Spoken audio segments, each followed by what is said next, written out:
Hindi pinalusot ng Senado ang budget ng Department of Human Settlements and Urban Development para sa 2025. Nasita kasi ng mga senador ang plano ng ahensya na magtayo ng pabahay na kondo. Nasa frontline balitang yan si Mean Los Baños.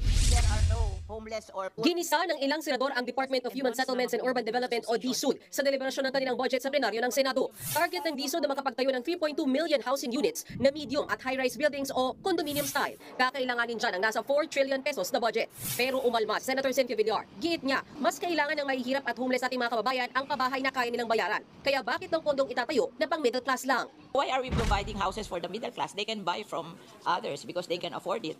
Our priority should be the poor and the homeless. Why will you insist on building condominium? Dahil kikita ka doon sa kontraktor ng condominium? Ang kinaiinis ni Villar, may mga sinasabihan daw na illegal settlers sa Las Piñas na umalis na sa mga lupang tinitirahan dahil bibigyan sila ng condo unit. Pero hindi naman daw yan libre. Nasa real estate business ang pamilya Villar, kaya alam daw ng senadora na may presyo talaga ang pagtira sa kondo.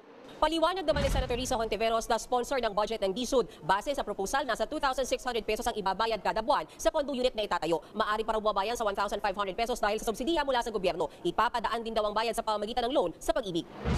Pero giit ni Senator Villar, hindi pa rin yan kaya ng mga mahihirap. Baka hindi nga raw sila maaprubahan ng loan sa Pag-ibig. Huwag nilang bobolahin yung mga mahihirap na aalis kayo dyan, bibigyan namin kayo ng kondo. Akala nila libre yung kondo, hindi nila alam, babayaran nila yon and they cannot afford it.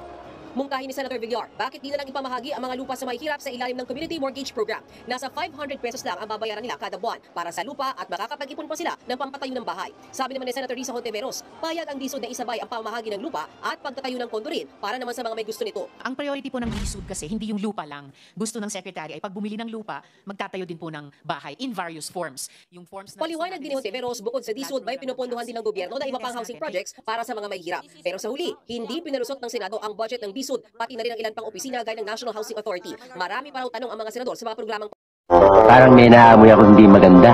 Di totoo yan. Galit ka ba? Ano ka nasisira, ulo? Sa atin lang to.